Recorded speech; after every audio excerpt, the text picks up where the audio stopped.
ধূমপান, মদ্যপান এবং মাদক সেবন স্বাস্থ্যের পক্ষে ক্ষতিকারক। আজ মহাসপ্তমী। বাঙালির সবচেয়ে বড় উৎসব দুর্গাপুজোর প্রীতি ও শুভেচ্ছা সকল শ্রোতা বন্ধুদের জানিয়ে শুরু করছি সত্যজিতের ফেলুদা কাহিনী অবলম্বনে ফেলুদার গোয়েন্দাগিরি। মূলত এই কাহিনীর মাধ্যমেই ফেলুদার প্রথম আত্মপ্রকাশ ঘটে। গল্পের প্রধান চরিত্রে ফেলুদা, তোপসে, রাজেনবাবু, অবনী ঘোষাল, প্রবীর মজুমদার, ফণি ডাক্তার, দোকানদার ও তিনকড়িবাবু। আজ গল্প পাঠে শুভঙ্কর, গল্পের সূত্রধার আমি সুজয়। গল্পটি ভালো লাগলে লাইক, শেয়ার, কমেন্টস করুন এবং অবশ্যই আমাদের চ্যানেলটিকে সাবস্ক্রাইব করুন। শুরু হচ্ছে ফেলুদার গোয়েন্দাগিরি।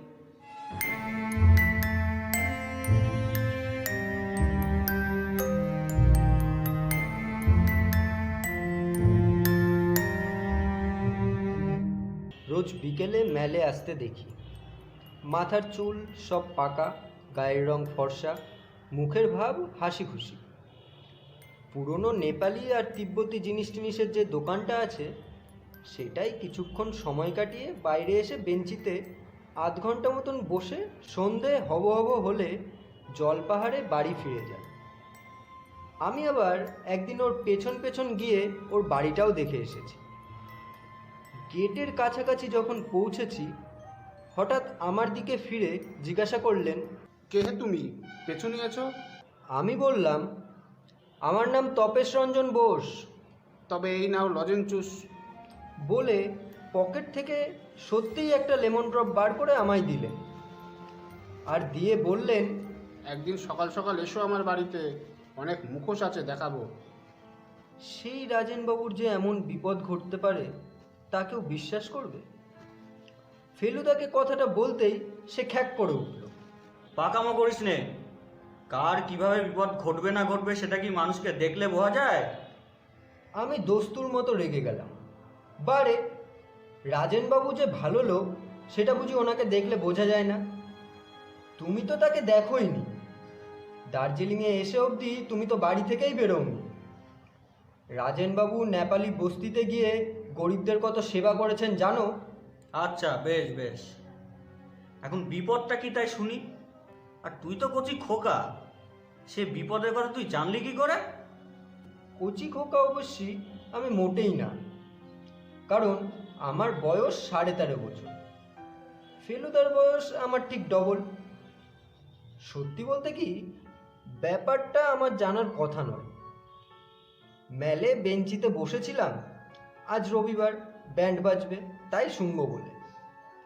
আমার পাশে বসেছিলেন তিনকড়িবাবু, যিনি রাজেনবাবুর ঘর ভাড়া নিয়ে দার্জিলিংয়ে গরমের ছুটি কাটাতে এসেছেন। তিনকড়িবাবু আনন্দবাজার পড়ছিলেন। আমি কোনো রকম উকি ঝুঁকি মেরে ফুটবলের খবরটা দেখবার চেষ্টা করছিলাম। এমন সময় হাঁপাতে হাঁপাতে ফ্যাকাশে মুখ করে রাজেনবাবু এসে ধপ করে তিনকড়িবাবুর পাশে বসে গায়ের চাদরটা দিয়ে কপালের ঘাম মুছতে লাগলেন। তিনকড়িবাবু কাগজ বন্ধ করে বললেন, কি হলো, চড়াই উঠে এলেন নাকি? রাজেনবাবু গলা নামিয়ে বললেন, আরে না মশাই, এক ইনক্রেডিবল ব্যাপার। ইনক্রেডিবল কথাটা আমার জানা ছিল। ফেলুদা ওটা প্রায়ই ব্যবহার করেন। ওর মানে অবিশ্বাস্য। তিনকড়িবাবু বললেন, কি ব্যাপার? এই দেখুন না। রাজেনবাবু পকেট থেকে একটা ভাঁজ করা নীল কাগজ বের করে তিনকড়িবাবুর হাতে দিলেন। বুঝতে পারলাম সেটা একটা চিঠি। আমি অবশ্যই চিঠিটা পড়িনি বা পড়ার চেষ্টাও করিনি, বরঞ্চ আমি উল্টো দিকে মুখ ঘুরিয়ে গুনগুন করে গান গেয়ে এমন ভাব দেখাচ্ছিলাম যেন বুড়োদের ব্যাপারে আমার কোনো ইন্টারেস্টই নেই। কিন্তু চিঠিটা না পড়লেও তিনকড়িবাবুর কথা আমি শুনতে পেয়েছিলাম। সত্যি ইনক্রেডিবল। আপনার ওপর কার এমন আক্রোশ থাকতে পারে যে আপনাকে এইভাবে শাসিয়ে চিঠি লিখবে? রাজেনবাবু বললেন, তাই তো ভাবছি, সত্যি বলতে কি কোনোদিন কারো অনিষ্ট করেছি বলে তো মনে পড়ে না। তিনকড়িবাবু এবার রাজেনবাবুর দিকে ঝুঁকে ফিসফিস করে বললেন, হাটের মাঝখানে এসব ডিসকাস না করাই ভালো। বাড়ি চলুন। দুই বুড়ো উঠে পড়লেন। ফেলুদা ঘটনাটা শুনে কিছুক্ষণ ভুরু কুঁচকে গুম হয়ে বসে রইল।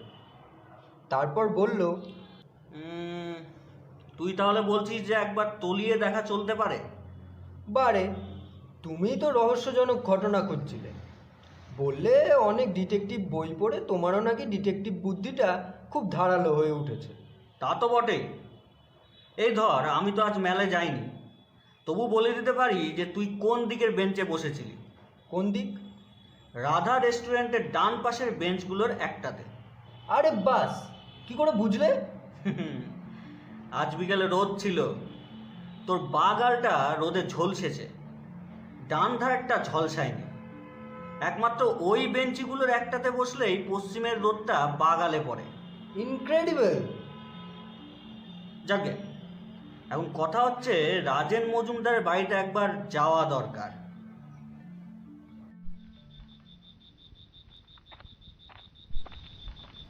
এই আর ৭৭ বার।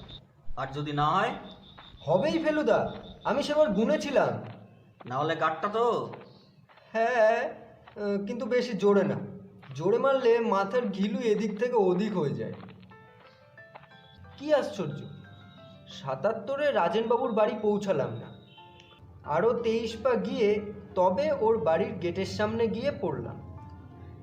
ফেলুদা ছোট্ট করে একটা গাঁটটা মেরে বলল, এবার ফেরার সময় গুনেছিলি না আসার সময়? ফেরার সময়।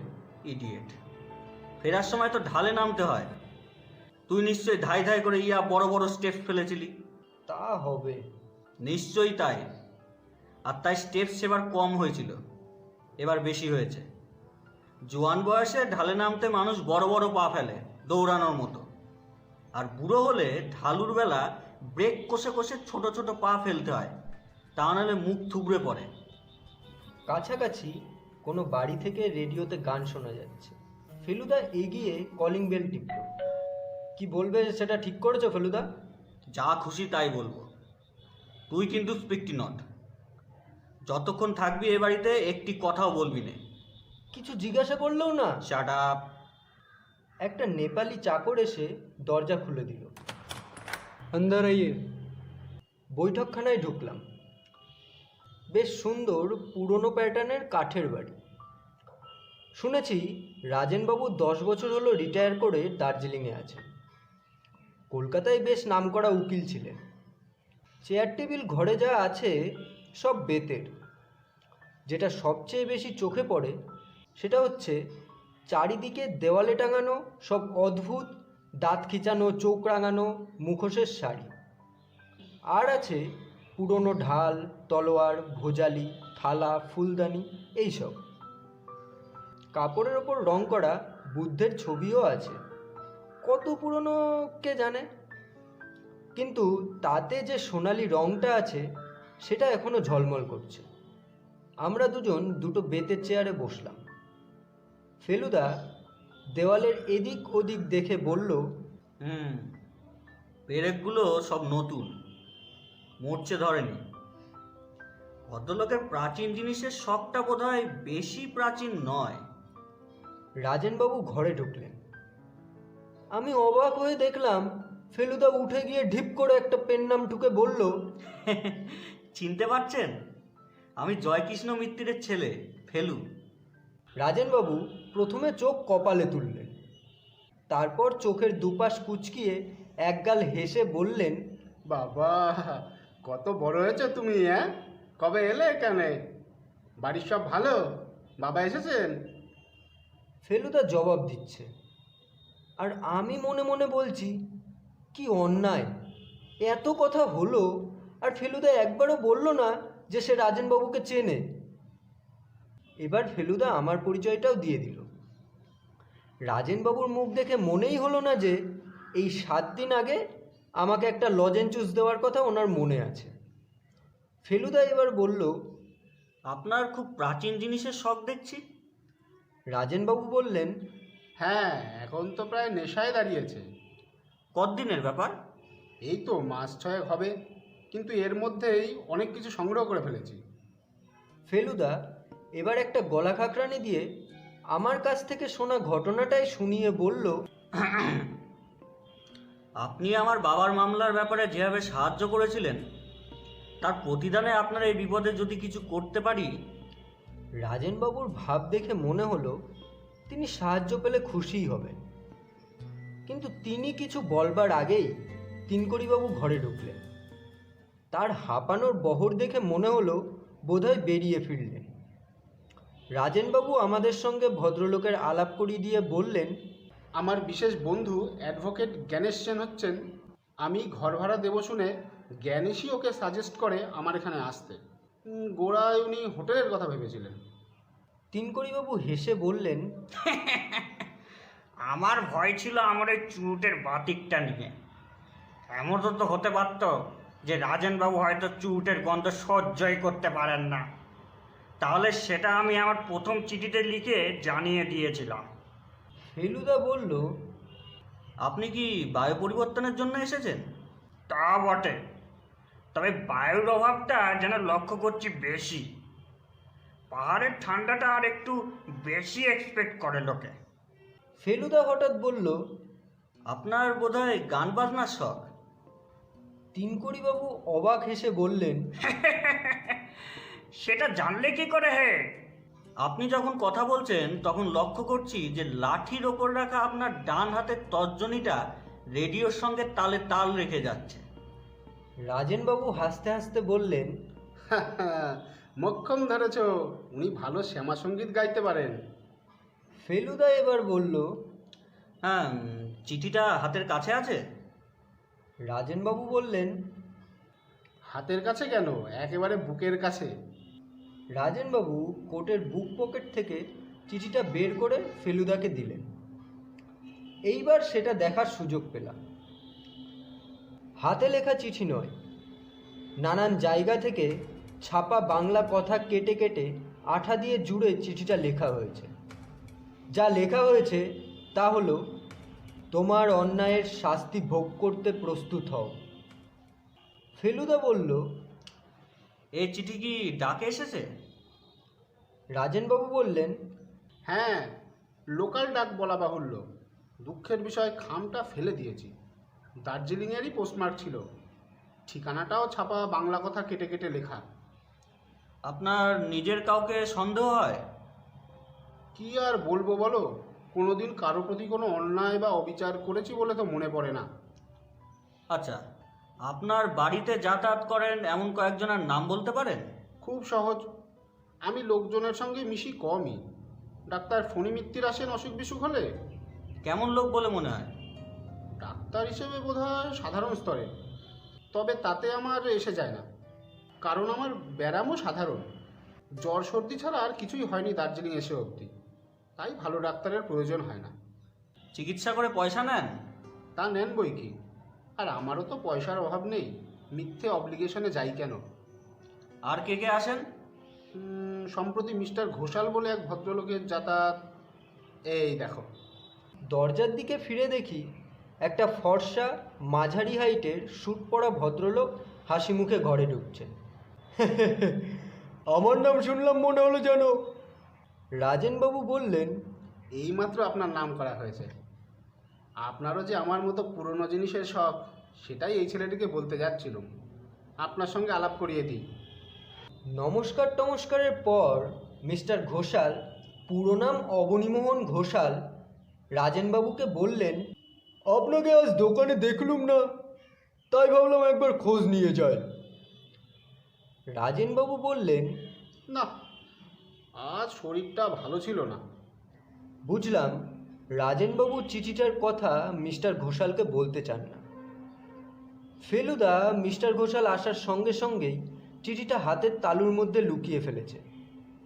ঘোষাল বললেন, আপনি ব্যস্ত থাকলে আজ বরং, আসলে আপনার ওই তিব্বতী ঘণ্টাটা একবার দেখার ইচ্ছে ছিল। রাজেনবাবু বললেন, সে তো খুব সহজ ব্যাপার, হাতের কাছেই আছে। রাজেনবাবু ঘণ্টাটা আনতে পাশের ঘরে চলে গেলেন। ফেলুদা ঘোষালকে জিজ্ঞাসা করল, আপনি কি এখানেই থাকেন? ভদ্রলোক দেওয়াল থেকে একটা ভোজালি নামিয়ে সেটা দেখতে দেখতে বললেন, আমি কোনো এক জায়গায় বেশি দিন থাকি না। আমার ব্যবসার জন্য প্রচুর ঘুরতে হয়। আমি কিউরিও সংগ্রহ করি। বাড়ি ফেরার পথে ফেলুদাকে জিজ্ঞাসা করে জেনেছিলাম কিউরিও মানে দুষ্প্রাপ্য প্রাচীন জিনিস। রাজেনবাবু ঘণ্টাটা নিয়ে আসলেন। দারুণ দেখতে জিনিসটা। নিচের অংশটা রূপোর তৈরি, হাতলটা তামা আর পেতল মেশানো, আর তার উপরে লাল নীল পাথর বসানো। অবনীবাবু চোখ টোক কুঁচকে বেশ অনেকক্ষণ ধরে ঘণ্টাটা এদিক ওদিক ঘুরিয়ে ফিরিয়ে দেখলেন। রাজেনবাবু বললেন, কি মনে হয়? সত্যিই দাও মেরেছেন, একেবারে খাঁটি পুরনো জিনিস। আপনি বললে আমার আর কোনো সন্দেহই থাকে না। দোকানদার বলে এটা নাকি একেবারে খোদ লামার প্রাসাদের জিনিস। কিছুই আশ্চর্য না। আপনি বোধহয় এটা হাতছাড়া করতে রাজি নন, মানে ভালো দাম পেলেও। রাজেনবাবু মিষ্টি করে হেসে ঘাড় নাড়াতে নাড়াতে বললেন, ব্যাপারটা কি জানেন? শখের জিনিস ভালোবেসে কিনেছি, সেটাকে বেচে লাভ করব, এমনকি কেনা দরেও বেচবো এই ইচ্ছে আমার নেই। অবনীবাবু ঘণ্টাটা ফিরিয়ে দিয়ে বললেন, আজ আসি, কাল আশা করি বেরোতে পারবেন একবার। রাজেনবাবু বললেন, ইচ্ছে তো আছে। অবনীবাবু বেরিয়ে যাওয়ার পর ফেলুদা রাজেনবাবুকে বলল, কটা দিন একটু না বেরিয়ে টেরিয়ে সাবধানে থাকা উচিত নয় কি? সেটাই বোধহয় ঠিক, কিন্তু কি মুশকিল জানো, সেই চিঠির ব্যাপারটা এতই অবিশ্বাস্য যে এটাকে ঠিক যেন সিরিয়াসলি নিতেই পারছি না। মনে হচ্ছে এটা যেন একটা ঠাট্টা, মানে যাকে বলে প্র্যাকটিক্যাল জোক। যতদিন না সেটা সম্পর্কে ডেফিনিট হওয়া যাচ্ছে ততদিন বাড়িতেই থাকুন না। আপনার নেপালি চাকরটা কতদিনের? একেবারে গোড়া থেকেই আছে, কমপ্লিটলি রিলায়েবল। ফেলুদা এবার তিনকড়িবাবুর দিকে ফিরে বলল, আপনি কি বেশিরভাগ সময় বাড়িতেই থাকেন? সকাল বিকেল ঘন্টাখানেক একটু এদিক ওদিক ঘুরে আসি আর কি। কিন্তু বিপদ যদি ঘটে, আমি বুড়ো মানুষ, খুব বেশি কিছু করতে পারবো? আমার বয়স হলো 64, রাজেনবাবুর চেয়ে 1 বছরের কম। রাজেনবাবু বললেন, উনি চেঞ্জে এসেছেন, ওকে আর বাড়িতে বন্দি করে রাখার ফন্দি করছো কেন তোমরা? আমি থাকবো, আমার চাকর থাকবে, এই যথেষ্ট। তোমরা চাও তো দুবেলা খোঁজ নিয়ে যেও এখন। বেশ, তাই হবে। ফেলুদার দেখা দেখি আমিও উঠে পড়লাম। আমরা যেখানে বসেছিলাম তার উল্টো দিকেই একটা ফায়ারপ্লেস। ফায়ারপ্লেসের ওপরেই একটা তাক, আর সেই তাকের ওপর 3টি ফ্রেমে বাঁধানো ছবি। ফেলুদা ছবিগুলোর দিকে এগিয়ে গেল। প্রথম ছবিটা দেখিয়ে রাজেনবাবু বললেন, ইনি আমার স্ত্রী, বিয়ের 4 বছর পরেই মারা গিয়েছিলেন। দ্বিতীয় ছবি একজন আমার বয়সী ছেলে, গায়ে ভেলভেটের কোট। ফেলুদা জিজ্ঞেস করলো, এটিকে? রাজেনবাবু হো হো করে হেসে বললেন, সময়ের প্রভাবে মানুষের চেহারার কি বিচিত্র পরিবর্তন ঘটতে পারে সেইটা বোঝানোর জন্য এই ছবি। উনি হচ্ছেন আমারই বাল্য সংস্করণ। বাঁকুড়া মিশনারি স্কুলে পড়তাম তখন। আমার বাবা ছিলেন বাঁকুড়ার ম্যাজিস্ট্রেট। সত্যি ভারী ফুটফুটে চেহারা ছিল রাজেনবাবুর ছেলে বয়সে। অবশ্যই ছবি দেখে ভুলো না, দুরন্ত বলে ভারী বদনাম ছিল আমার। শুধু যে মাস্টারদের জ্বালিয়েছি তা নয়, ছাত্রদেরও। একবার স্পোর্টসের দিন 100 ইয়ার্সে আমার বেস্ট রানারকে কাট করে দিয়েছিলাম ল্যাং মেরে। তৃতীয় ছবিটা ফেলুদার বয়সী একজন ছেলে। রাজেনবাবু বললেন, সেটা তার একমাত্র ছেলে প্রবীরের। হ্যাঁ, উনি এখন কোথায়? রাজেনবাবু গলা খাঁকড়িয়ে বললেন, জানি না ঠিক, বহুকাল দেশ ছাড়া, প্রায় 16 ইয়ার্স। আপনার সঙ্গে চিঠি লেখালেখি নেই? না। ফেলুদা দরজার দিকে এগুতে এগুতে বলল, ভারী ইন্টারেস্টিং কেস। আমি মনে মনে বললাম, ফেলুদা একবারে বইয়ের ডিটেকটিভের মতো কথা বলছে। বাইরেটা ছমছমে অন্ধকার হয়ে এসেছে। জলপাহাড়ের গায়ের বাড়িগুলোতে বাতি জ্বলে উঠেছে। পাহাড়ের নিচের দিকে চেয়ে দেখলাম রঙ্গিত উপত্যকা থেকে কুয়াশা উপরের দিকে উঠছে। রাজেনবাবু আর তিনকড়িবাবু আমাদের সঙ্গে গেট অবধি এলেন। রাজেনবাবু গলা নামিয়ে ফেলুদাকে বললেন, তুমি ছেলে মানুষ, তাও তোমাকে বলছি, একটু যে নার্ভাস বোধ করছি না তা নয়। এমন শান্তিপূর্ণ পরিবেশে এ চিঠি যেন বিনা মেঘে বজ্রপাত। ফেলুদা বেশ জোরের সঙ্গেই বলল, আপনি কিছু ভাববেন না, আমি এর সমাধান করবই। আপনি নিশ্চিন্তে বিশ্রাম করুন গিয়ে। রাজেনবাবু good night and thank you বলে চলে গেলেন। এবার তিনকড়িবাবু ফেলুদাকে বললেন, তোমাকে তুমি করেই বলছি, তোমার অবজারভেশনের ক্ষমতা দেখে আমি সত্যি ইমপ্রেসড হয়েছি। ডিটেকটিভ গল্প আমিও অনেক পড়েছি। এই চিঠির ব্যাপারে আমি হয়তো তোমায় কিছুটা সাহায্য করতে পারি। তাই নাকি? এই যে টুকরো টুকরো ছাপা কথা কেটে চিঠিটা লেখা হয়েছে, এটা কি বুঝলে বলো তো? ফেলুদা কয়েক সেকেন্ড ভেবে বলল, 1 নম্বর, কথাগুলো কাটা হয়েছে খুব সম্ভব প্লেট দিয়ে, কাঁচি দিয়ে নয়। Very good. 2 নম্বর, কথাগুলো নানা রকম বই থেকে নেওয়া হয়েছে, কারণ হরফ ও কাগজে তফাৎ রয়েছে। Very good. সেসব বই সম্বন্ধে কোনো আইডিয়া করেছো? চিঠির 2টো শব্দ শাস্তি আর প্রস্তুত মনে হচ্ছে খবরের কাগজ থেকে কাটা। আনন্দবাজার। তাই বুঝি? ইয়েস, ওই টাইপটা আনন্দবাজারই ব্যবহার হয়, অন্য বাংলা কাগজে নয়। আর অন্য কথাগুলো কোনোটাই পুরনো বই থেকে নেওয়া হয়নি, কারণ যে হরফে ওগুলো ছাপা সেটা হয়েছে মাত্র 15-20 বছর। আর যে আঠা দিয়ে আটকানো হয়েছে সেটা সম্বন্ধে কোনো ধারণা করেছো? গন্ধটা গ্রিপেক্স আঠার মতো। চমৎকার ধরেছো। কিন্তু আপনিও তো ধরার ব্যাপারে কম জান না দেখছি। তিনকড়িবাবু হেসে বললেন, কিন্তু তোমার বয়সে আমি ডিটেকটিভ কথাটার মানে জানতাম কিনা সন্দেহ।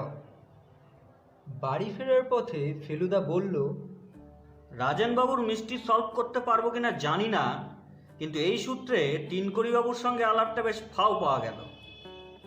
আমি বললাম, তাহলে উনিই ব্যাপারটা তদন্ত করুন না, তুমি আর মিথ্যে মাথা ঘামাচ্ছ কেন?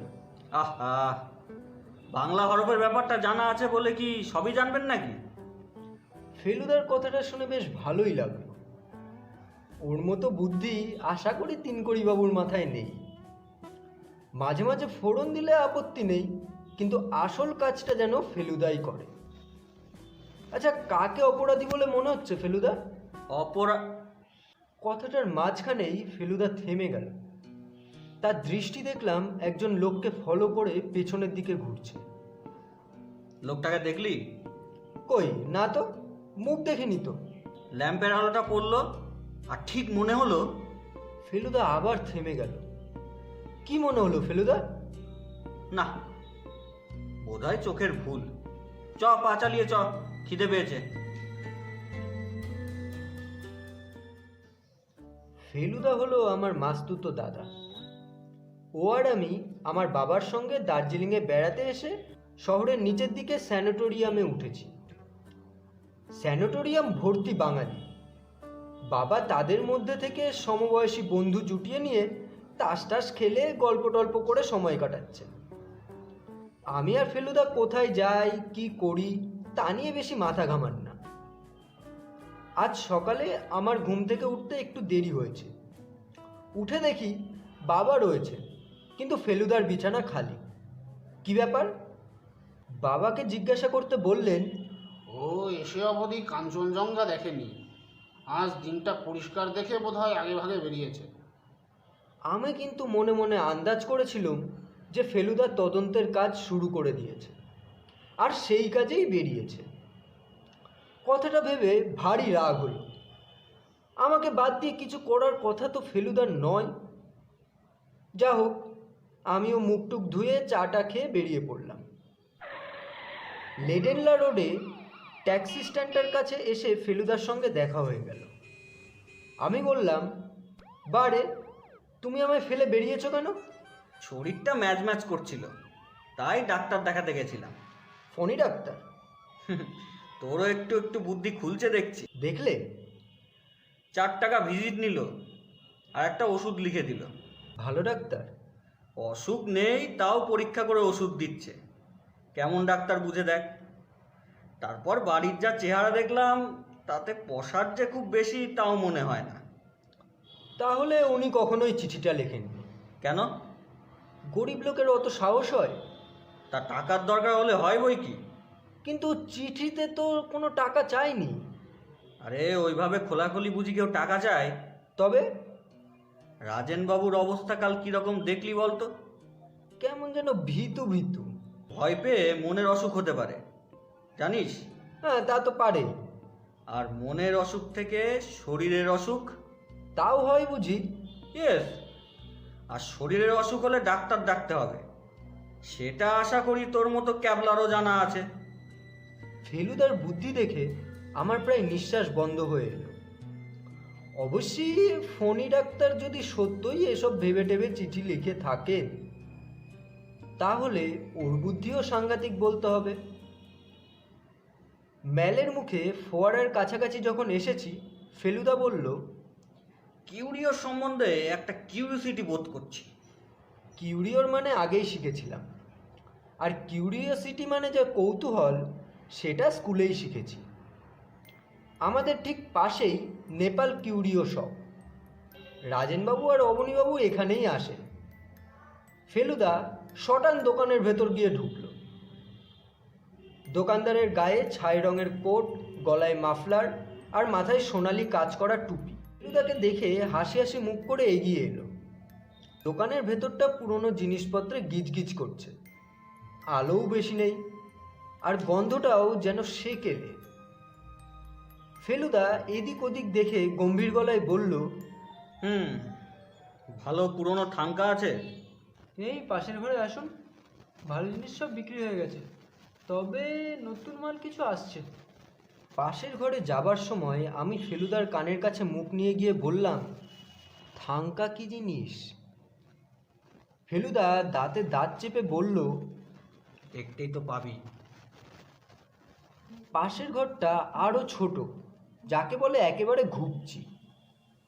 দোকানদার দেওয়ালে ঝোলানো সিল্কের ওপর আঁকা একটি বুদ্ধের ছবি দেখিয়ে বলল, এই একটাই জিনিস আছে, তবে একটু ড্যামেজ। একেই বলে থাঙ্কা? এই জিনিস তো রাজনবাবুর বাড়িতে অনেক আছে। ফেলুদা ভীষণ বিজ্ঞের মতো থাঙ্কাটার গায়ের ওপর চোখ ঠেকিয়ে ওপর থেকে নিচে অবধি প্রায় 3 মিনিট ধরে দেখে বলল, এটার বয়স তো 70 বছরের বেশি বলে মনে হচ্ছে না। আমি অন্তত 300 বছরের পুরনো জিনিস চাইছি। দোকানদার বলল, আমরা আজ বিকেলে কিন্তু 1 লট মাল পাচ্ছি, তার মধ্যে ভালো থাঙ্কা পাবেন। আজই পাচ্ছেন? হ্যাঁ, আজই। এই খবরটা তাহলে রাজেনবাবুকে জানাতে হয়। মিস্টার মজুমদার, ওনার কথা তো জানা আছে। রেগুলার খদ্দের যে 2-3 জন আছেন, তারা সকলেই মাল দেখতে বিকেলে আসছেন। অবনীবাবু খবরটা পেয়ে গেছেন? মিস্টার ঘোষাল? জরুর।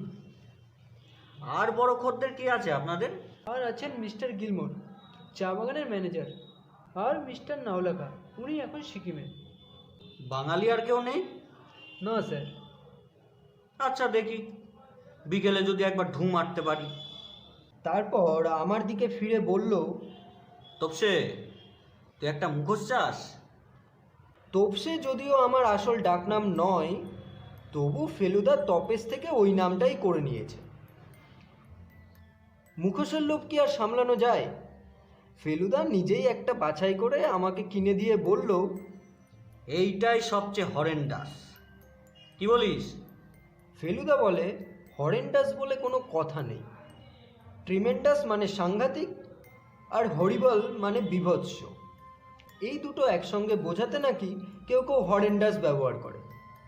মুখোশটা সম্বন্ধে যে ওই কথাটা দারুণ খাটে, সে বিষয়ে কোনো সন্দেহ নাই। দোকান থেকে বেরিয়ে ফেলুদা আমার হাত ধরে কি একটা বলতে গিয়ে হঠাৎ থেমে গেল। এবারও দেখি ফেলুদা একজন লোকের দিকে দেখছে। বোধহয় কাল রাতে যাকে দেখেছিল সেই লোকটাই। বয়স আমার বাবার মতন, মানে 40-42, গায়ের রং ফর্সা, চোখে কালো চশমা। যে স্যুটটা পরে আছে সেটা দেখে মনে হয় খুব দামি। ভদ্রলোক ম্যালের মাঝখানে দাঁড়িয়ে পাইপ ধরাচ্ছেন। আমার দেখেই কেমন যেন চেনা চেনা মনে হলো, কিন্তু কোথায় দেখেছি ঠিক বুঝতে পারলাম না। ফেলুদা সোজা লোকটার দিকে এগিয়ে গিয়ে তার পাশে দাঁড়িয়ে ভীষণ সাহেবী কায়দার উচ্চারণে বললেন, এক্সকিউজ মি, আপনি কি মিস্টার চ্যাটার্জি? ভদ্রলোকও একটু গম্ভীর গলায় পাইপ কাপড়ে বলল, no, I am not. Feluda খুব অবাক হবার ভান করে বলল, স্ট্রেঞ্জ, আপনি সেন্ট্রাল হোটেলে উঠেছেন না? ভদ্রলোক একটু হেসে অবজ্ঞার সুরে বলল, no, Mount Everest, and I don't have twin brother. এই বলে ভদ্রলোক গটগটিয়ে অবজার্ভ ভ্যালি হিলের দিকে চলে গেলেন। যাবার সময় লক্ষ্য করলাম যে তার কাছে একটা ব্রাউন কাগজে মোড়া প্যাকেট, আর ওই কাগজটার গায়ে লেখা নেপালি কিউরিও শপ। আমি চাপা গলায় বললুম, ফেলুদা, উনিও কি মুখোশ কিনেছেন নাকি?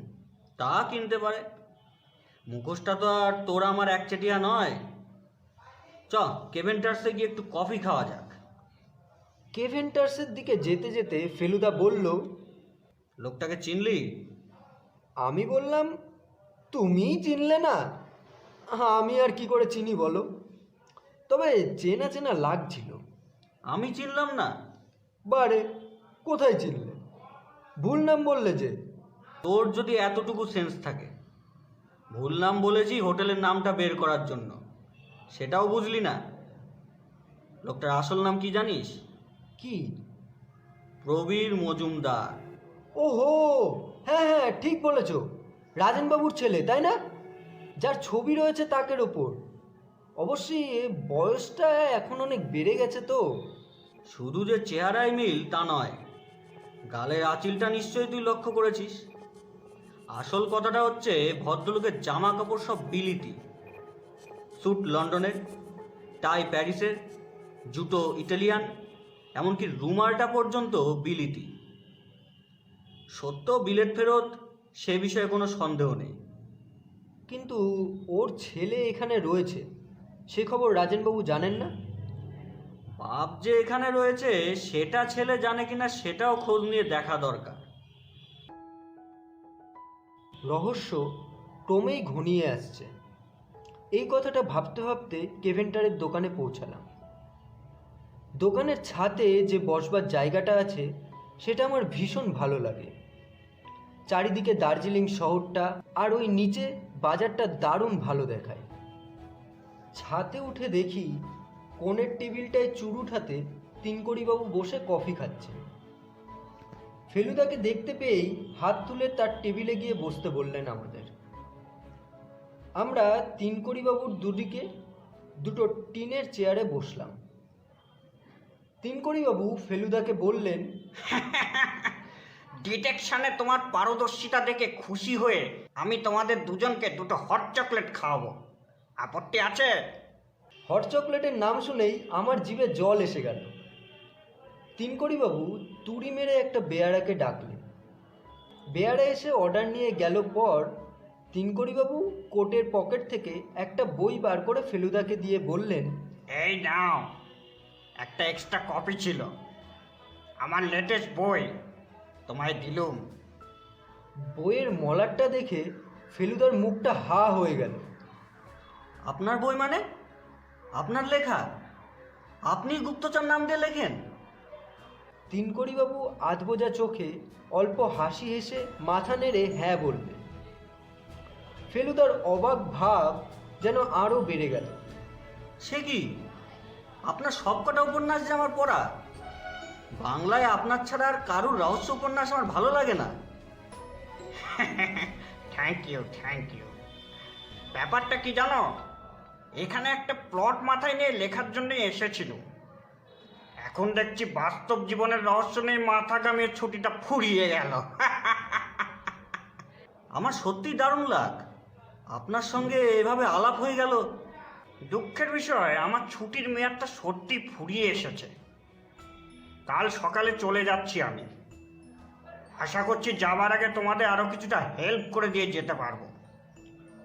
ফেলুদা এবার তার এক্সাইটিং খবরটা তিনকড়িবাবুকে দিয়ে দিলেন।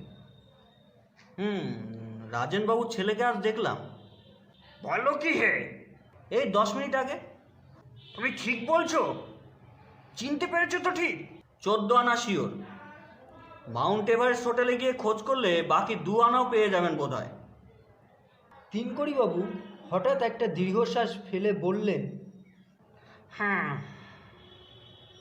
রাজেন বাবুর মুখে তার ছেলের কথা শুনেছ? কাল যা বললেন তার বেশি শুনিনি। আমি শুনেছি অনেক কথা। ছেলেটি অল্প বয়সে বকে গিয়েছিল, বাপের সিন্দুক থেকে টাকা চুরি করে ধরা পড়েছিল। রাজেন বাবু তাকে ত্যায্য পুত্র করেন, বাড়ি থেকে বেরিয়ে যেতে বলেন। ছেলেটি গিয়েও ছিল তাই। 24 বছর বয়স তখন তার, একেবারে নিখোঁজ। রাজেন বাবু অবশ্য অনেক অনুসন্ধান করেছিলেন, কারণ পরে তার অনুতাপ হয়, কিন্তু ছেলে কোনো খোঁজ খবর নেয়নি বা দেয়নি। বিলেতে তাকে দেখেছিলেন রাজেন বাবুর এক বন্ধু, তাও সে 10-12 বছর আগে। রাজেনবাবু তাহলে জানেন না যে তার ছেলে এখানে আছে? নিশ্চয় না। আমার মনে হয় ওকে না জানানোই ভালো। একে চিঠির শখ, তার উপর। তিনকড়িবাবু হঠাৎই থেমে গেলেন। তারপর ফেলুদার দিকে ফিরে বললেন, ইস, আমার বুদ্ধি শুদ্ধি সব লোপ পেয়েছে। রহস্য উপন্যাস লেখা ছেড়ে দেওয়া উচিত আমার। ফেলুদা হাসতে হাসতে বলল, প্রবীণ মজুমদার যে চিঠি লিখতে পারেন সেটা আপনার খেয়াল হয়নি, তাই তো? এক্স্যাক্টলি। কিন্তু তিনকড়িবাবু অন্যমনস্ক হয়ে গেলেন। বেয়ারা হট চকলেট এনে টেবিলে রাখতে তিনকড়িবাবু যেন একটু চাগিয়ে উঠলেন। ফেলুদার দিকে ফিরে বললেন, ফণি মিত্তিরকে কেমন দেখলে? ফেলুদা যেন একটু হকচকিয়ে গেল। সে কি? আপনি কি করে জানলেন যে আমি ওখানে গেছিলাম? তুমি যাওয়ার অল্পক্ষণ পরে আমিও সেখানে গেছিলাম। আমাকে রাস্তায় দেখেছিলেন বুঝি? না, তবে ডাক্তারের ঘরের মেঝেতে একটা মরা সিগারেট দেখে জিজ্ঞাসা করলাম কে খেয়েছে। ডাক্তার ধূমপান করেন না। ফণিবাবু তখন বর্ণনা দিলেন, তাতে তোমার কথাই মনে হলো। যদিও তোমাকে আমি সিগারেট খেতে দেখিনি, কিন্তু এখন তোমার আঙুলের গায়ে হলদে রং দেখে বুঝেছি তুমি খাও। ফেলুদা তিনকড়িবাবুর বুদ্ধির তারিফ করে বলল, আপনারও কি ফণি মিত্তিরকে সন্দেহ হয়েছিল নাকি? তা হবে না? লোকটাকে দেখলে অভক্তি হয় কি না? তা হয়। রাজেনবাবু যে কেন ওকে এত আমল দেন জানি না। তাও জানো না বুঝি? দার্জিলিংয়ে আসার কিছুদিনের মধ্যে রাজেনবাবুর ধম্মকম্বের দিকে মন যায়। তখন ফণিবাবুই তাকে এক গুরুর সন্ধান দিয়েছিলেন। একই গুরুর শিষ্য হিসেবে ওদের যে প্রায় ভাই ভাই সম্পর্ক। ফেলুদা জিজ্ঞেস করল, ফণি মিত্তিরের সঙ্গে কথা বলে কি বুঝলেন? কথা তো ছুতো, আসলে বইয়ের আলমারিগুলোর দিকে একবার চোখ বুলিয়ে নিচ্ছিল। বাংলা উপন্যাস আছে কিনা দেখার জন্য? ঠিক বলেছ। আমিও দেখেছি, প্রায় নেই বললেই চলে, আর যা আছে তাও আদ্যিকালের। ঠিক। তবে ফণি ডাক্তার অন্যের বাড়ির বই থেকেও কথা কেটে চিঠি তৈরি করতে পারে। তা পারে, তবে লোকটাকে দেখে ভারী কুড়ে বলে মনে হয়। এ ব্যাপারে অতটা কাঠখড় পোয়াবে সেটা কেন যেন বিশ্বাস হয় না। ফেলুদা এবার বলল, আচ্ছা, অবনী ঘোষাল লোকটা সম্বন্ধে আপনার কি ধারণা? বিশেষ সুবিধার লোক নয় বলে আমার বিশ্বাস। ভারী ওপর চালাক, আর ওসব ওই প্রাচীন শিল্প টিল্প কিচ্ছু না। ওর আসল লোভ হচ্ছে টাকা। এখন খরচ করে জিনিস কিনছে, পরে বিদেশিদের কাছে বিক্রি করে 5 গুণ প্রফিট করবে। ওর পক্ষে এই হুমকি চিঠি দেওয়ার কোনো কারণ থাকতে পারে বলে আপনার মনে হয় কি? সেটা এখনো তলিয়ে দেখিনি। আমি তার একটা কারণ আবিষ্কার করেছি। আমি অবাক হয়ে ফেলুদার দিকে চাইলাম। ওর চোখ দুটো জল করছে। তিনকড়িবাবু বললেন, কি কারণ? ফেলুদা গলাটা নামিয়ে নিয়ে বলল, যে দোকান থেকে ওরা জিনিস কেনেন সেখানে কিছু ভালো নতুন মাল আজ বিকালে আসছে। এবার তিনকড়িবাবুর চোখও জল করে উঠল। বুঝেছি, হুমকি চিঠি পেয়ে রাজেন মজুমদার ঘরে বন্দি হয়ে রইলেন, আর সেই ফাঁকতালে অবনী ঘোষাল দোকানে গিয়ে সব লুটে পুটে নিলেন। এক্স্যাক্টলি।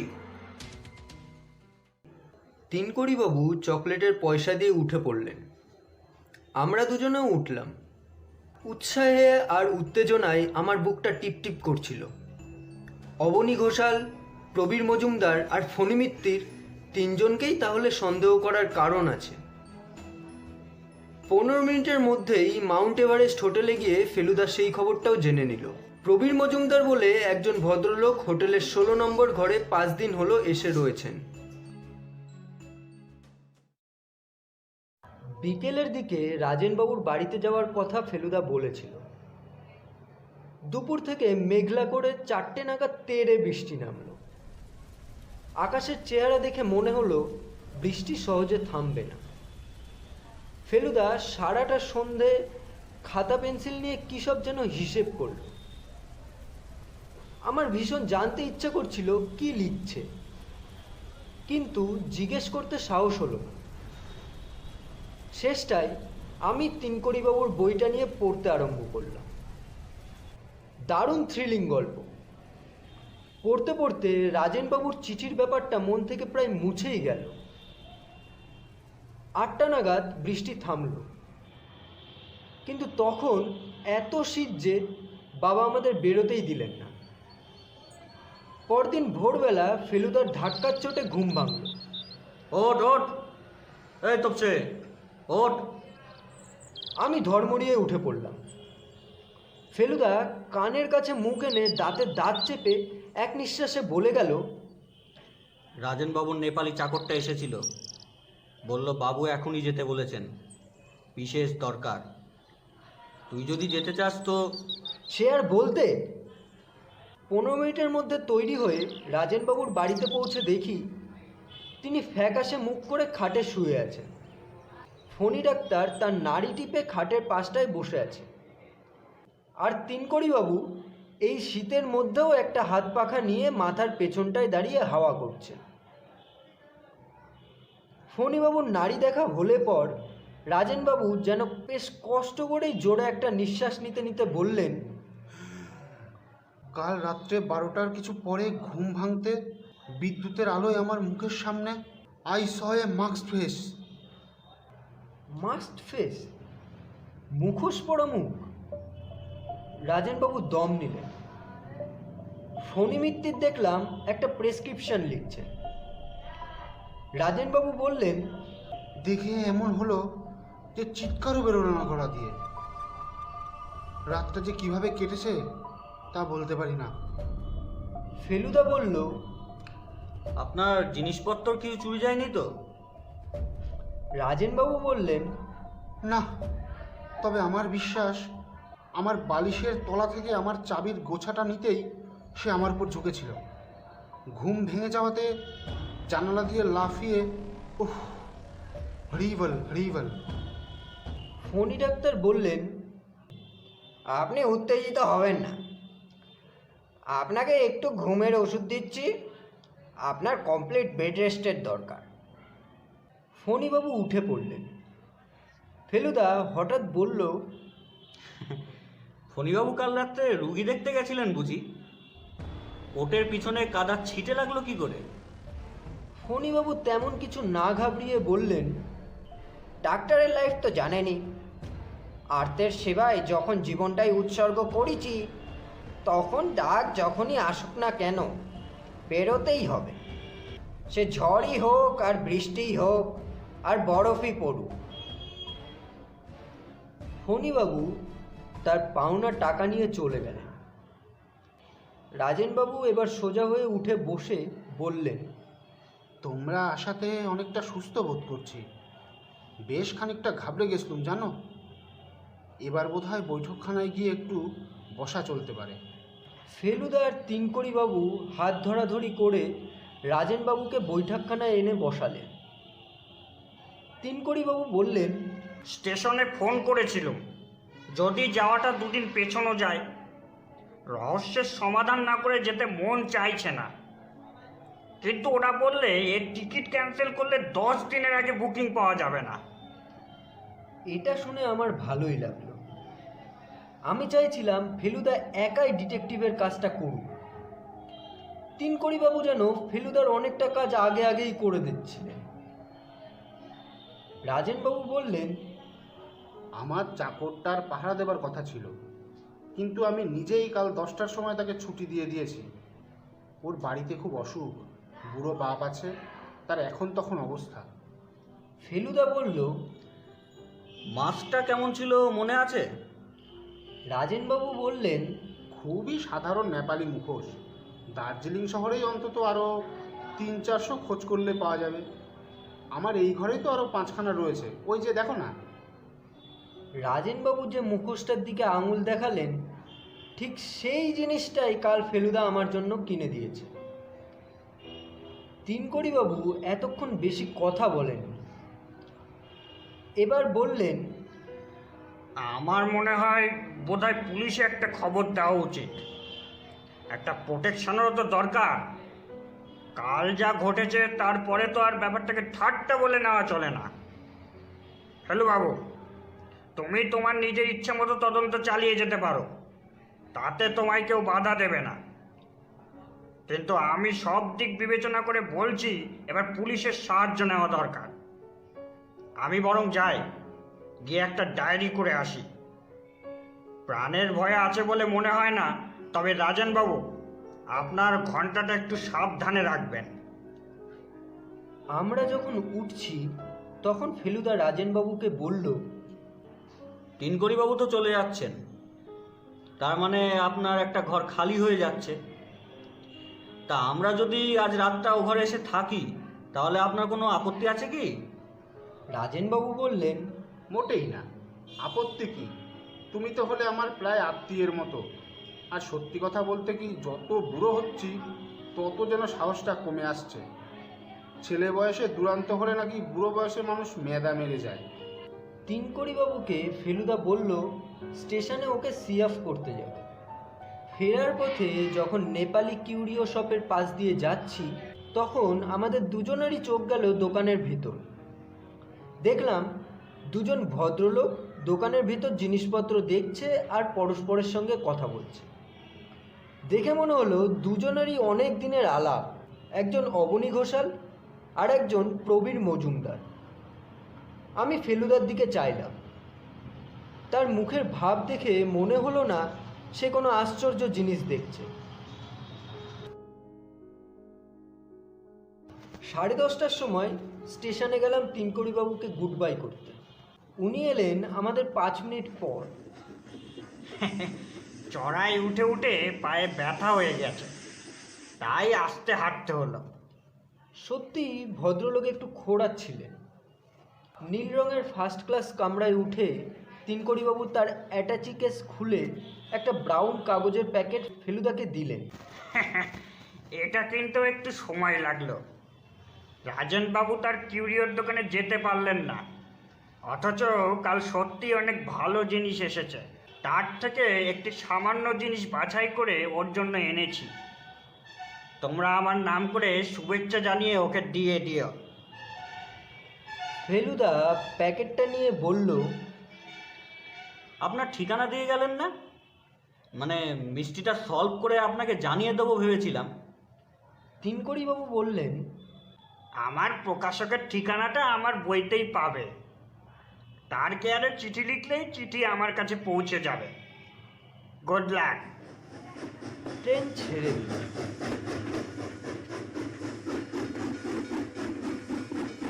ফেলুদা আমাকে বলল, লোকটা বিদেশে জন্মালে দারুণ নাম আর পয়সা করতো, পরপর এতগুলো ভালো রহস্য উপন্যাস খুব কম লোকেই লিখেছে। সারাদিন ধরে ফেলুদা রাজেনবাবুর ব্যাপারটা নিয়ে নানান জায়গায় ঘোরাফেরা করল। আমি অনেক করে বলতেও আমাকে সঙ্গে নিল না। সন্ধেবেলা যখন রাজেনবাবুর বাড়ি যাচ্ছি তখন ফেলুদাকে বললাম, কোথায় কোথায় গেলে সেইটা তো অন্তত বলবে। ফেলুদা বলল, দুবার মাউন্ট এভারেস্ট হোটেল, একবার ফণি মিত্তিরের বাড়ি, একবার নেপালি কিউরিও শপ, একবার লাইব্রেরি, আর এছাড়াও আরও কয়েকটা জায়গা। ও, আর কিছু জানতে চাস? অপরাধীকে বুঝতে পেরেছো? এখনো বলার সময় আসেনি। কাউকে সন্দেহ করেছো? ভালো ডিটেকটিভ হলে প্রত্যেককেই সন্দেহ করতে হয়। প্রত্যেককে মানে? এই ধর তুই। আমি? হ্যাঁ, যার কাছে এই মুখোশ আছে সেই সন্দেহের পাত্র, সে যে লোকই হোক। তাহলে তুমিই বা বাদ যাবে কেন? বেশি বাজে বকিসনি। বারে, তুমি যে রাজেনবাবুকে আগে থেকে চিনতে সে কথা তো গোড়াই বলনি। তার মানে সত্য গোপন করেছো। আর আমার মুখোশ তো ইচ্ছে করলে তুমিও ব্যবহার করতে পারো, হাতের কাছেই থাকে। Shut up, shut up. রাজেনবাবুকে এবেলা দেখে তবু অনেকটা ভালো লাগলো। কেমন আছেন জিজ্ঞাসা করতে বললেন, দুপুরের দিকটা বেশ ভালো বোধ করছিলাম। যত সন্ধ্যা হয়ে আসছে ততই কেমন যেন অস্বস্তি লাগছে। ফেলুদা তিনকড়িবাবুর দেওয়া প্যাকেটটা রাজেনবাবুকে দিল। সেটা খুলে তার থেকে একটা চমৎকার বুদ্ধের মাথা বের হলো। সেটা দেখে রাজেনবাবুর চোখ ছল ছল করে এলো। ধরা গলায় বললেন, খাসা জিনিস, খাসা জিনিস। ফেলুদা বলল, হ্যাঁ বলছি, পুলিশ থেকে লোক এসেছিল? আর বলো না, এসে 32 রকম জেরা করলে। কতদূর কি হদিশ করতে পারবে জানি না, তবে আজ থেকে বাড়িটা ওয়াচ করার জন্য লোক থাকবে, সেই যা নিশ্চিন্তি। সত্যি বলতে কি, তোমরা হয়তো না এলেও চলতো। ফেলুদা বলল, স্যানাটোরিয়ামে বড্ড গোলমাল, এখানে হয়তো চুপচাপ আপনার কেসটা নিয়ে একটু ভাবতে পারবো। রাজেনবাবু হেসে বললেন, তাছাড়া আমার চাকরটাও খুব ভালো রান্না করে। আজ মুরগির মাংস রাঁধতে বলেছি। স্যানাটোরিয়ামে অমনটি খেতে পাবে না। রাজেনবাবু আমাদের ঘরটা দেখিয়ে দিয়ে নিজের ঘরে চলে গেলেন। ফেলুদা শটান খাটের ওপর শুয়ে পড়ে একটা সিগারেট ধরিয়ে কড়িকাঠের দিকে তাক করে পরপর 5টা ধোয়ার রিং ছাড়ল। তারপর আধবোজা চোখে বেশ কিছুক্ষণ চুপ করে থেকে বলল, ফণি মিত্তির কাল সত্যি রুগী দেখতে গিয়েছিলেন। কাট রোডে একজন ধনী পাঞ্জাবি ব্যবসায়ীর বাড়ি। আমি খোঁজ নিয়েছি, 11:30 থেকে 12:30 অবধি সেখানেই ছিলেন। তাহলে ফণি মিত্তির অপরাধী নন? ফেলুদা আমার কথার জবাব না দিয়ে বলল, প্রবীর মজুমদার 16 বছর ইংল্যান্ডে থেকে বাংলা প্রায় ভুলেই গেছেন। তাহলে ওই চিঠি ওর পক্ষে লেখা সম্ভব নয়। আর ওর টাকার অভাবও নেই। তাছাড়া দার্জিলিংয়ে এসেও লেবংয়ে ঘরদৌড়ের বাজিতে উনি অনেক টাকা করেছেন। আমি দম আটকে বসে রইলাম।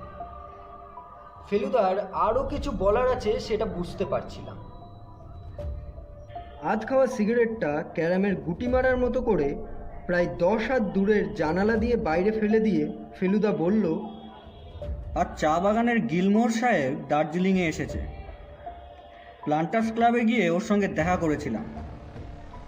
লামার প্রাসাদের আসল ঘন্টা একটাই আছে, আর সেটা গিলমোহরের কাছে। রাজেনবাবুরটা নকল। অবনী ঘোষাল সেটা জানে। তাহলে রাজেনবাবুর ঘন্টা তেমন মূল্যবান নয়? না। আর অবনী ঘোষাল কাল রাত্রে একটা পার্টিতে প্রবীর মজুমদারের সঙ্গে রাত 9টা থেকে ভোর 3টে অবধি মাতলামি করেছে।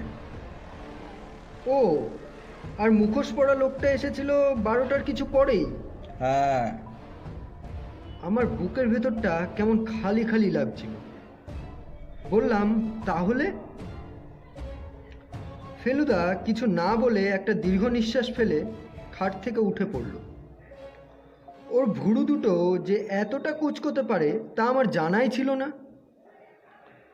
কয়েক সেকেন্ড চুপ করে দাঁড়িয়ে থেকে কি যেন একটা ভেবে ফেলুদা বৈঠকখানার দিকে চলে গেল। যাবার সময় বলল, আমি একটু একা থাকতে চাই, ডিস্টার্ব করিস না। কি আর করি, এবার ওর জায়গায় আমি বিছানায় শুলাম। সন্ধে হয়ে আসছে, ঘরের বাতিটা আর জ্বালাতে ইচ্ছা করলো না।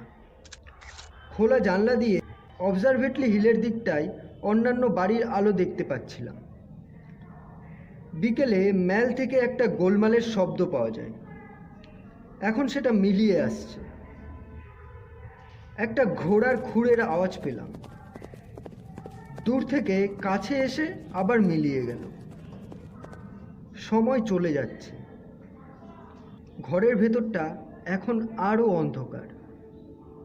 একটা ঘুম ঘুম ভাব আসছে বলে মনে হলো। চোখের পাতা দুটো কাছাকাছি এসে গেছে, এমন সময় মনে হলো কে যেন ঘরে ঢুকছে। মনে হতেই এমন ভয় হলো যে যেদিক থেকে লোকটা আসছে সেদিকে না তাকিয়ে আমি জোর করে নিঃশ্বাস বন্ধ করে জানালার দিকে তাকিয়ে রইলাম। কিন্তু লোকটা যে আমার দিকেই আসছে, আর আমার সামনে এসে দাঁড়ালো যে। জানালার বাইরে শহরের দৃশ্যটা ঢেকে দিয়ে একটা অন্ধকার কি যেন এসে আমার সামনে দাঁড়িয়েছে। তারপর সেই অন্ধকার জিনিসটা নিচু হয়ে আমার দিকে এগিয়ে এলো। এবার তার মুখটা আমার মুখের সামনে, আর সেই মুখটা একটা মুখোশ। আমি যেই চিৎকার করতে যাব অমনি অন্ধকার শরীরটা এক হাত উঠে গিয়ে মুখোশটা খুলে দিতেই দেখি ফেলুদা। কিরে, ঘুমিয়ে পড়েছিলে নাকি? ও ফেলুদা, তুমি? তা আমি না তোকে, তুই কি ভাবছিলি? ফেলুদা ব্যাপারটা বুঝে একটা অট্টহাসি করতে গিয়ে হঠাৎ থেমে গম্ভীর হয়ে গেল।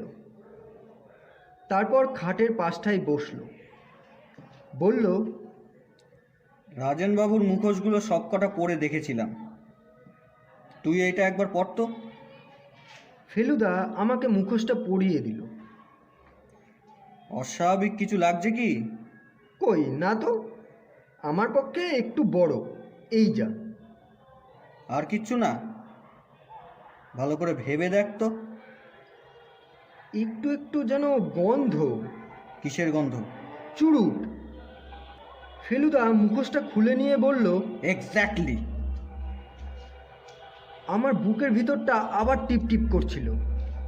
মুখ দিয়ে বেরিয়ে গেল, 3 কোটি বাবু। ফেলুদা দীর্ঘশ্বাস ফেলে বলল, সুযোগের দিক দিয়ে সবচেয়ে বেশি ছিল ওরই। বাংলা উপন্যাস, খবরের কাগজ, ব্লেড, আঠা, কোনোটারই অভাব নেই। আর তুই লক্ষ্য করেছিলি নিশ্চয়ই, স্টেশনে আজ যেন একটু খোঁড়াচ্ছিলেন। সেটা বোধহয় কাল জানলার বাইরে লাফিয়ে পড়ার দরুন। কিন্তু আসল যেটা রহস্য সেটা হলো কারণটা কি। রাজেনবাবুকে তো মনে হয় রীতিমতো সমীহ করতেন ভদ্রলোক। তাহলে কি কারণে, কি উদ্দেশ্য নিয়ে তিনি এই চিঠি লিখেছিলেন? এটার উত্তর বোধহয় আর জানা যাবে না, কোনো দিনও না। রাত্রে কোনো দুর্ঘটনা ঘটেনি। সকালে খাবার ঘরে বসে রাজেনবাবুর সঙ্গে চা খাচ্ছি, এমন সময় নেপালি চাকরটা একটা চিঠি নিয়ে এলো। আবার সেই নীল কাগজ, আর খামের ওপর দার্জিলিং পোস্টমার্ক। রাজেনবাবু ফ্যাকাশে মুখ করে কাঁপতে কাঁপতে চিঠির ভাঁজ খুলে ফেলুদাকে দিয়ে বললেন, তুমিই পড়ো, আমার সাহস হচ্ছে না। ফেলুদা চিঠিটা নিয়ে জোরে জোরে পড়ল। তাতে লেখা আছে, প্রিয় রাজু, কলকাতায় জ্ঞানেশের কাছ থেকে তোমার খবর পেয়ে যখন তোমায় চিঠি লিখি তখনও জানতাম না আসলে তুমি কে। তোমার বাড়ি এসে তোমার ছেলে বয়সের ছবিখানা দেখেই চিনেছি। তুমি সেই 50 বছর আগের বাঁকুড়া মিশনারি স্কুলে আমারই সহপাঠী রাজু। এতকাল পরেও যে পুরনো আক্রোশ জাগিয়ে উঠতে পারে সেটা আমার জানা ছিল না। অন্যায়ভাবে ল্যাং মেরে তুমি যে শুধু আমার 100 ইয়ার্সে নিশ্চিত পুরস্কার ও রেকর্ড থেকে বঞ্চিত করেছিলে তাই নয়, আমাকে রীতিমতো জখমও করেছিলেন।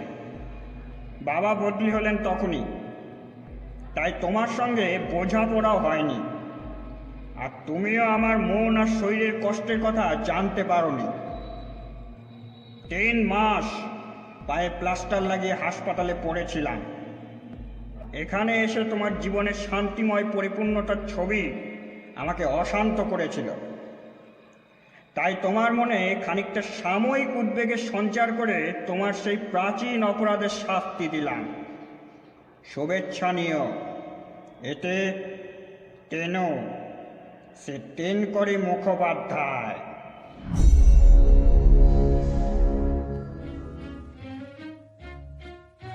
শুনছিলেন ফেলুদার গোয়েন্দাগিরি, রচনা সত্যজিৎ রায়, রাজেনবাবুর চরিত্রে অভিজিৎ, দোকানদার ও নেপালি দারোয়ানের চরিত্রে অনুকেশ, তোপসে, ফণি ডাক্তার, এডিটিং ও স্পেশাল এফেক্টসে শুভঙ্কর, ফেলুদা ও তিনকড়িবাবুর চরিত্রে পরিকল্পনা ও পরিচালনায় আমি সুজয়।